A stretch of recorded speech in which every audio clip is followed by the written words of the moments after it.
नमस्कार, मैं हूं निशी और आप देख रहे हैं फेडरल भारत। जैसा कि हम सबको पता है कि बीते दिनों आज तक जैसी बड़ी संस्था ने अपने एक पत्रकार को अपनी संस्था से बाहर कर दिया है।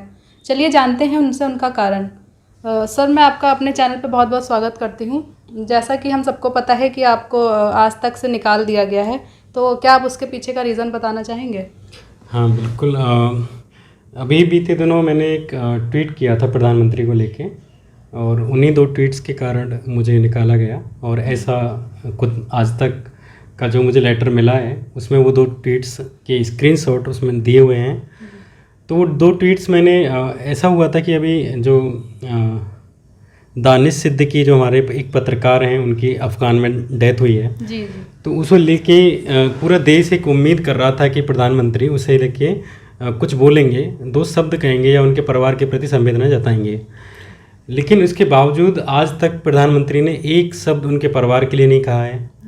और चूंकि वो मामला 2 देशों के बीच में था, कि अफ़गान का मामला था, तो ये उम्मीद की जाती थी कि देश के प्रधानमंत्री इस पर बोलेंगे, क्योंकि अगर ये विधानसभा का मामला होता तो विधायक से कहा जाता, अगर प्रदेश का मामला होता तो किसी प्रदेश के मुख्यमंत्री से बोला जाता, अगर राजस्थान का मामला होता तो अशोक गहलोत जी से ये उम्मीद की जाती कि इस पर वो बोलेंगे।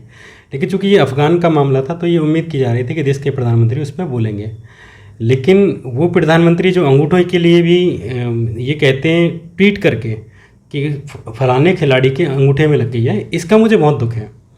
वही प्रधानमंत्री जो पत्रकारों की डेथ पे, चाहे वो कोरोना से डेथ हो, चाहे वो हार्ट अटैक से कोई डेथ हो, उन पत्रकारों के लिए भी वो ट्वीट करते हैं। लेकिन एक आपके देश का एक नागरिक अफ़गान में जिसकी हत्या हो जाती है, बावजूद उसके आप उसके लिए 1-2 शब्द नहीं कहते हैं। और वो कोई सामान्य पत्रकार नहीं था, वो एक ऐसा पत्रकार थे कि जिसे दुनिया का सबसे बड़ा पत्रकारिता का जो पुरस्कार होता है, पुलित्ज़र पुरस्कार, वो पुरस्कार उन्हें मिला था। अमेरिका के विदेश मंत्रालय ने उस पर प्रतिक्रिया दी, उसे लेके फ्रांस ने प्रतिक्रिया दी, यूएन ने प्रतिक्रिया दी, अफ़गानिस्तान के प्रेसिडेंट ने उस पर प्रतिक्रिया दी, इवन तालिबान ने, जिस पर कि आरोप है, उसने भी बोला कि हमसे गलती से कोई लग गई होगी, हम सॉरी बोलते हैं। तो यानी सारे लोगों ने उसके प्रति एक संवेदना व्यक्त की, लेकिन देश के प्रधानमंत्री ने उस पर 2 शब्द नहीं बोले। तो इन सारी चीज़ों को देख के, इसके अलावा दानिश की जो पत्रकारिता थी वो किसके लिए थी? जब प्रवासी मजदूर थे उनकी उसने पिक्चर्स ली थी, वो पूरे देश में वायरल हुई। दानिश ने जो कोविड के समय जो लोग मारे गए उनकी भी पिक्चर्स ली। तो इस तरह की उसकी एक पत्रकारिता रही है। तो उस टाइम पे ही जब मान के चलिए उस टाइम पर 1.5 लाख केसेस आ रहे थे और प्रधानमंत्री बंगाल में रैलियां कर रहे थे, और उस दिन दानिश जैसे पत्रकार ज़मीन पे उन सारी चीज़ों की रिपोर्टिंग कर रहे थे। ठीक है, ऐसे वक्त में अगर प्रधानमंत्री को सेमलेस ना कहा जाए तो क्या कहा जाए? दूसरी बात, सबको पता है अगर दानिश की जगह दिनेश होता और मुसलमानों ने उसे मारा होता, प्रधानमंत्री नहीं इस देश के एक मंत्रालय से ट्वीट होता, एक मंत्री ट्वीट उस पर करते, राज्यों के मंत्री ट्वीट करते, राज्यों के विधायक ट्वीट करते, और इनके भाजपा के और मोदी जी के सारे जो समर्थक हैं वो उस पर ट्वीट कर रहे होते हैं। लेकिन प्रधानमंत्री ने वही छोटी सोच दिखा दी कि चूँकि वो मुसलमान हैं और उनके समर्थक एंटी मुस्लिम हैं, तो इसलिए उन्होंने दानिश को एक श्रद्धांजलि नहीं दी। लेकिन आप मतलब जैसे एक गांव का भी प्रधान होता है तो वो केवल उन्हीं लोगों का प्रधान नहीं होता जिन्होंने उसे वोट दी होती है, जबकि वो उन लोगों का भी प्रधान होता है जिन्हें उसने हराया है। तो प्रधानमंत्री मोदी न केवल हमारे प्रधानमंत्री हैं, वो कांग्रेसियों के भी प्रधानमंत्री हैं, वो भाजपाइयों के भी प्रधानमंत्री हैं, और वो कम्युनिस्टों के भी प्रधानमंत्री हैं। जब बात विदेश की आती है, जब बात अफ़गानिस्तान की आएगी, पाकिस्तान की आएगी, जब चीन से युद्ध होता है तो हम सारे लोग खड़े होते हैं ना उसके पीछे। हम कहते हैं ना कि हम प्रधानमंत्री के साथ हैं, हम सेना के साथ हैं। लेकिन जब हमारा नागरिक अगर कोई मारा जाएगा और तब प्रधानमंत्री अगर उसके साथ भेद करेंगे, क्योंकि धर्म के आधार पे, जाति के आधार पे, तब तो बोला जाएगा कि भाई ये जो आप कर रहे हो ये गलत है, ये शर्म वाला काम नहीं है। और कोई भी शर्म वाला आदमी जिसको थोड़ी सी भी शर्म होती, वो ये काम नहीं करता कि धर्म के आधार पे एक को आप शुभकामनाएं दे रहे हो, एक को आप श्रद्धांजलि दे रहे हो, और एक को आप जेल में डाल रहे हो और उसकी मृत्यु पे शोक भी नहीं जता रहे हो। तो उन सारे ये जो पूरा प्रधानमंत्री के काल का एक अतीत रहा है, उसे लेके मैंने सेमलेस लिखा था। हालांकि ये पहली बार नहीं था जब मैंने उन्हें लेके सेमलेस लिखा। मैं इससे पहले भी आज तक मैं जब पहले दिन से ही मैं ये सारी चीज़ें लिख रहा था, और मैंने कोविड के टाइम पे भी जब जो 8-9 दिन आए थे कोविड की सेकंड वेव के टाइम पे, उस टाइम पे भी मैंने उन्हें ये सारी चीज़ें लिखी थी कि जब मोदी एक चुनी हुई मुख्यमंत्री के लिए जब कहते हैं कि दीदी ओ दीदी, और उसी टाइम पर दिल्ली सरकार ऑक्सीजन मांग रही होती है, उसी टाइम पर लोग उनके पास बिस्तर नहीं है, लोग रेमडेसिविर के लिए 40-40 हज़ार रुपये दे रहे हैं। ये वो लोग हैं जिनके पास थे पैसे, लेकिन ऐसे तमाम लोग हैं जो अस्पताल के बाहर ही मारे गए, ऐसे तमाम लोग हैं जो एम्बुलेंस से अस्पताल तक पहुंच ही नहीं पाए, ऐसे तमाम लोग हैं जो एम्बुलेंस से अस्पताल तक पहुंचे लेकिन उन्हें बिस्तर नहीं मिले, ऐसे तमाम लोग हैं जो अगर एम्बुलेंस से अस्पताल में पहुंच भी गए और उन्हें बिस्तर मिल भी गए तो उन्हें ऑक्सीजन नहीं मिली। तो तमाम लोगों ने उस टाइम पर जान गंवाई। तो उस टाइम पे भी मैंने प्रधानमंत्री के लिए लिखी ये चीज़ें कि ये जो इर्रेस्पॉन्सिबिलिटी बात है कि आप बंगाल में रैली कर रहे हैं और फिर अचानक से आप बनारस के कोविड के हालात को लेके आप जूम मीटिंग करते हो, आप तब डिजिटल मीटिंग करने लग जाते हो। फिर अगली सुबह खबर आती है कि आज प्रधानमंत्री की 2 और रैलियाँ हैं। फिर प्रधानमंत्री फिर शाम को आते हैं कि कोविड से देश लड़ रहा है और सभी बच्चों से मैं अपील करता हूँ कि वो अपने पिताओं को घर पर रोकें। और फिर रात को आप ट्वीट करते हो कि मेरी ये 2 रैलियाँ हैं, ज़्यादा से ज़्यादा संख्या में भाग लें। तो ये जो एक तरह की बेशर्मी ही तो है। और मुझे लगता है कि जिन लोगों ने अपने माता पिताओं को खोया होगा, जिन्होंने भी खोया होगा, ऐसे कई लोग हैं जिनने अपने माँ बाप दोनों खोए, ऐसे बुज़ुर्ग हैं जिन्होंने अपने दोनों बच्चे खोए, ऐसे लोग हैं जिन्होंने अपनी पार्टनर खोई, जिन्होंने अपनी पत्नी खोई, ऐसी कई औरतें हैं जिन्होंने अपने पति खोए। तो अगर उन लोगों को अगर प्रधानमंत्री के उस टाइम के स्पीच अगर सुना दिए जाएं, तो अगर वो जो मैंने कहा है कि सेमलेस हैं, मैं गारंटी दे रहा हूँ कि वो उससे भी बुरा शब्द कहेंगे। तो जो पत्रकार से या एक देश के जिम्मेदार नागरिक से ये उम्मीद की जाती है कि वैसे लोग जो अपनी बात रखने के लिए, जिन पे प्लेटफॉर्म्स नहीं हैं, जिन पे ट्विटर नहीं है, जिन पे मान के चलिए बड़ी बड़ी वेबसाइट नहीं है या बड़े बड़े यूट्यूब चैनल नहीं है, तो उनकी कोई बात रखे। जैसे मेरे ही गांव में कुछ लोगों की डेथ हुई कोविड के कारण, मेरे शहर में बहुत लोगों की डेथ हुई। आप देख सकते हैं कि उस टाइम पर शमशान घाटों में जगह नहीं थी।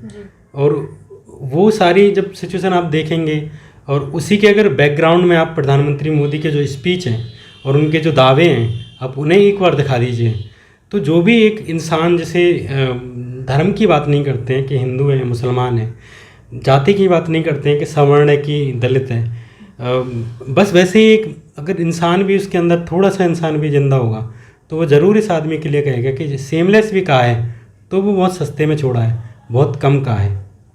सर मैं ये जानना चाहूँगी, जैसे आपने जो ट्वीट किया है जिसकी वजह से आपको निकाला गया है आज तक जैसी बड़ी संस्था से, तो आपको क्या लगता है, आपके नज़रिए में वह सही है कि गलत है? नहीं, ऑब्वियस सी बात है कि जब मैं अपने अकाउंट से कोई चीज़ लिख रहा हूँ तो इसका मतलब है कि मैं उससे सहमत हूँ। और दूसरी बात कि ये कोई सडन फैसला नहीं था कि किसी कंपनी ने मुझे निकाल दिया, और ये मेरे लिए कोई ऐसी सूचना नहीं थी जो मुझे एक्सपेक्ट नहीं की हो, बिल्कुल एक्सपेक्टेड थी। मुझे बिल्कुल पता था कि मैं कहाँ लिख रहा हूँ, कहाँ मैं बोल रहा हूँ और किसके खिलाफ़ बोल रहा हूँ। तो उसका जो परिणाम आना था वो तय था।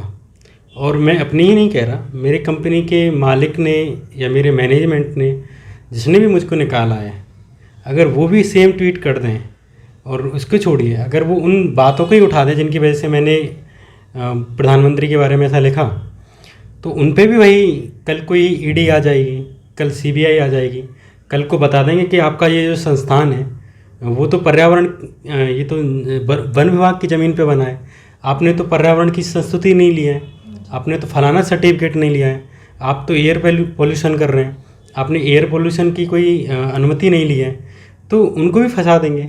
मेरा जो अभिव्यक्ति की आज़ादी का जो सवाल है, और जो मैं इतनी आज़ादी तो मतलब एक नागरिक के रूप में इतनी तो चाहूँगा कि मैं उसमें आके अगर मैं दुखी हूँ किसी चीज़ से लेके और मैं उसे व्यक्त कर सकूँ, और एक पत्रकार के रूप में तो इतनी आज़ादी चाहिए किसी भी आदमी को। लेकिन फिर भी उसे छोड़ते हैं। आप, हमें पता है कि आप किस तरह की शासन कर रहे हैं और किस तरह के चुनाव से आप चुन के आए। हम जब आप जो चुने हुए जिला पंचायत सदस्य हैं, जो चुने हुए वार्ड मेंबर हैं, जब आपने उन्हें ब्लॉक प्रमुख के चुनावों में, जिला पंचायत के चुनावों में आपने जब उनके प्रत्याशियों को नहीं आने दिया, आपने उनके मेंबर्स को वोट नहीं डालने दिया, तो हमें पता है कि आप किस तरह की शासन पद्धति से ऊपर आए। पर फिर भी एक देश के नागरिक के रूप में अगर आप इस देश से प्यार करते हैं तो आप ये भी तो चाहेंगे कि आपके देश के नागरिकों को इतनी स्वतंत्रता तो मिले कि अगर वो अपने किसी कमरे में बैठ के अगर दुखी हैं तो वो कोई बात कह सकें। मैंने जो ट्वीट किया था जिसको लेके आज तक ने निकाला, उसमें से एक ट्वीट ये था कि मैंने ये कहा था कि अगर जो भी लोग मुझसे कहते हैं कि मैं प्रधानमंत्री पद का सम्मान करूं, तो वो प्रधानमंत्री जी से भी कहें कि प्रधानमंत्री अपने पद का सम्मान करें। तो किसी से भी ये कहना कि पत्रकार पत्रकारिता करे, प्रधानमंत्री प्रधानमंत्री का काम करे, एक दुकानदार दुकानदार का काम करे, एक वकील वकील का काम करे, क्या वो अपराध है? जिस आदमी को इस देश ने वोट दे के चुना है, मैंने भी किसी आदमी को वोट दी थी और अंततः प्रधानमंत्री मोदी उससे चुन के आए, तो अगर उस आदमी से हम ये नहीं कह सकते कि आप अपनी जिम्मेदारी समझिए। आप जिस समय लोग कोरोना में मारे जा रहे हैं और उस समय 12 से 13 से कोविड की डेथ डेली आ रही थी, और उस टाइम पे आप बेहद बेशर्मी के साथ और बेहद निर्लज्जता के साथ आप एक देश की इलेक्टेड महिला सीएम को, जैसे जबकि देश की राजनीति में महिलाओं का आना कितना मुश्किल काम है, पत्रकारिता में भी महिलाएं अब जाके आने लगी हैं। और आपका भी मुझे पता है कि आप अगर किसी गांव से होंगी, अगर छोटे से शहर से होंगी, तो आपकी यहाँ तक की जर्नी, यहाँ पे आप बैठी हैं, वो कितनी मुश्किल रही होगी, और आप यहाँ तक आ भी गई हैं। लेकिन ऐसी कितनी महिलाएं जो आज भी घरों में पीटी जा रही होंगी, जिन्हें पढ़ने के लिए अभी भी मौके नहीं दिए जा रहे होंगे। पत्रकारिता बहुत बड़ी चीज़ है उसके लिए। तो आप ऐसी सीएम को, एक जो महिला चुन के गई हैं, आप उनके लिए छिचोरी टाइप से ये कहते हैं, जैसे सीटी बजा के कोई ये कहे कि दीदी ओ दीदी।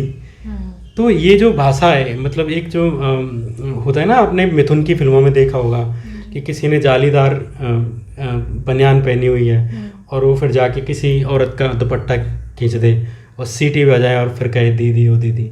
तो वो जो भाषा थी, उस आदमी को फिर अगर कोई बेशर्मी कर रहा है और अगर उससे बेशर्म कहा जा रहा है, तो ये ओपिनियन नहीं है, ये कोई मेरा विचार नहीं है, ये फैक्ट है। जैसे 2 और 2 4 होते हैं, जैसे 5 और 5 10 होते हैं, वैसे ही अगर कोई किसी इलेक्टेड महिला मुख्यमंत्री के लिए अगर ये कहे कि दीदी ओ दीदी, और ऐसे टाइम पे जबकि आपके देश में लोग मारे जा रहे हैं, कब्रिस्तान की तस्वीरें अखबारों में छप रही हैं, विदेशी मीडिया तक उस पर बोल रहा है, लोग अपने चीख के लोग परेशान हैं।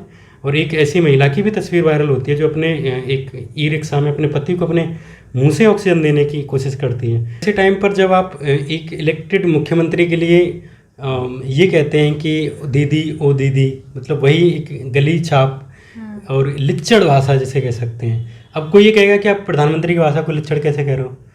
सवाल ये होना चाहिए कि प्रधानमंत्री लिच्चड़ भाषा में क्यों बोल रहे हैं। सवाल ये होना चाहिए था कि क्या एक देश के प्रधानमंत्री को, एक मुख्यमंत्री के लिए लिच्चड़ वाली भाषा बोलनी चाहिए।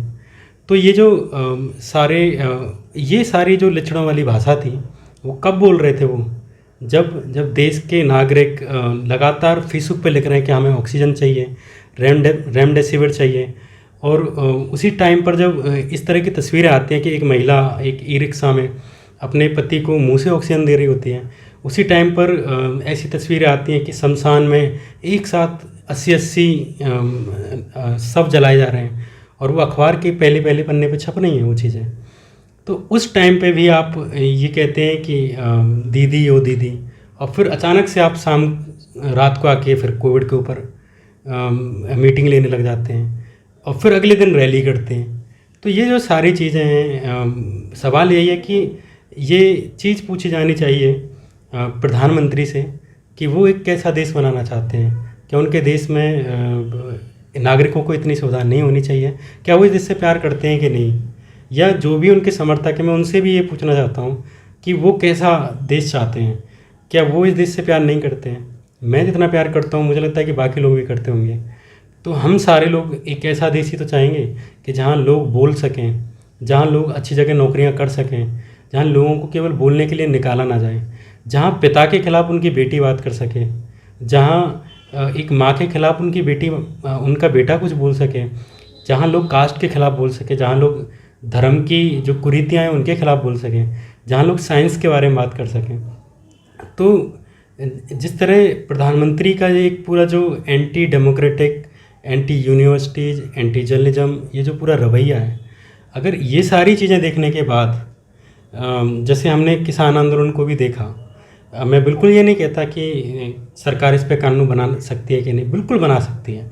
सरकार को पूरा अधिकार है कि वो कानून बनाए, लेकिन किसानों को या इस देश के नागरिकों को ये पूरा अधिकार है कि वो इसके खिलाफ बोलें, और उनको ये पूरी आज़ादी है। अगर मेरे बारे में कोई कानून बनाया जा रहा है तो मुझे पूरी आज़ादी है, इस देश के संविधान देता है कि मैं उसके खिलाफ या उसके खिलाफ प्रोटेस्ट करूं, या मैं उसके खिलाफ लिखूं या उसके खिलाफ बोलूं। लेकिन उस किसान आंदोलन को आज 8 महीने हो गए और उसमें करीब 300 किसानों की जान जा चुकी है। कौन जिम्मेदार है? क्या इसके लिए मायावती जिम्मेदार है? आप अगर किसी घर के मुखिया हैं, आप अगर किसी स्टेट के हेड हैं, तो ये आपकी जिम्मेदारी बनती है कि आपके अगर राज्य में कोई भी तरह की प्रॉब्लम आ रही है तो किसी भी तरीके से सॉल्व होनी चाहिए, लोगों से बातचीत करके सॉल्व हो, चाहे उस कानून को वापस करके हो, चाहे उस कानून में संशोधन करके हो। और अंततः वो अगर आप जो कानून बना रहे हैं तो किसानों के लिए बना रहे हैं, तो आप किसानों से बातचीत तो करेंगे। लेकिन 300 डेथ हो जाती है उस बीच में, किसानों पे लाठी चार्ज हो जाते हैं, उनके तंबू जला दिए गए, भाजपा के समर्थक वहाँ पे आके पत्थर बरसाते हैं, और फिर प्रधानमंत्री कहते हैं कि मैं तो केवल एक कॉल दूर हूँ, और आपकी एक कॉल आज तक नहीं आई है। और किसान नेताओं ने भी पूछा कि अगर आप एक कॉल दूर है तो आप अपना नंबर बताइए। और जो किसान नेता राकेश टिकैत हैं, इस समय सबसे बड़े राकेश टिकैत हैं, तो उनके पास तो आपका नंबर है नहीं, तो आप किसको दे के आए नंबर? कौन आपसे बात करेगा? वही सबको पता है कि जुमला है। तो जब 300 डेथ के बाद जब कोई प्रधानमंत्री ये कहे कि मैं तो केवल एक कदम दूर था, मैं तो केवल एक कॉल दूर हूँ इनसे, तब आप कैसे उस आदमी को ये नहीं कह सकते कि इस आदमी के अंदर लिहाज नहीं है, इस आदमी के अंदर शर्म नहीं है। शर्म नहीं होना को हिंदी में ही बेशर्म कहते हैं और अंग्रेजी में उसे शेमलेस कहते हैं। तो अगर मैंने ये बात कह दी कि यार इस आदमी में शेम नहीं है, शर्म नहीं है, तो फिर मैंने क्या गलत किया? तो मुझे लगता है कि मैंने जो कहा वो बिल्कुल सही कहा, और मैंने वो अपने निजी क्षमताओं के अंदर कहा, एक इंसान होके, ज़रूर नहीं कि वो पत्रकार होके कहा। पत्रकार होके तो बहुत सारी जिम्मेदारियां निभाई जानी हैं जो बहुत सारे लोग नहीं निभा पा रहे हैं, मैंने भी नहीं निभाई हैं, पर मैंने एक नागरिक के रूप में जो मुझे लगा कि ये तो बोलना ही चाहिए, तो उसकी तरह बोला। और मैं ये कहता हूँ दानिश सिद्दीकी हमारे देश के ही नहीं, पूरे साउथ एशिया के सबसे अच्छे फ़ोटो जर्नलिस्ट में से एक थे। मैं तो ये कहता हूँ कि पूरे एशिया के सबसे अच्छे जर्नलिस्ट में से वो एक थे। और अगर प्रधानमंत्री याद नहीं करते हैं तो इसका मतलब ये है, इस चीज़ को इस तरह दर्ज किया जाए कि उन्होंने प्रधानमंत्री की कभी चाटुकारिता नहीं की होगी। नहीं तो मुझे इस चीज़ का पूरा भरोसा है कि प्रधानमंत्री अपने चाटुकारों का पूरा ध्यान रखते हैं और उन्हें समय समय पे मिठाइयाँ भी भिजवाते हैं, समय समय पे प्रमोशन भी करवाते हैं, विश्वविद्यालयों के कुलपति भी बनाते हैं, प्रोफेसर भी बनाते हैं। दानिश सिद्दीकी को अगर उन्होंने नहीं उनके लिए दुख व्यक्त किया उनकी मौत पर, तो इसका मतलब ये है कि वो पत्रकारिता कर रहे थे जब उनकी मौत हुई थी। धन्यवाद सर, आपने हमसे बातचीत करके अपने विचार हमें बताए। हम भी चाहेंगे हमारे दर्शक अपने विचारों को हमारे कमेंट बॉक्स में शेयर करें। सर हमारे साथ हमारे चैनल पे अपना इंटरव्यू देने के लिए बहुत बहुत धन्यवाद।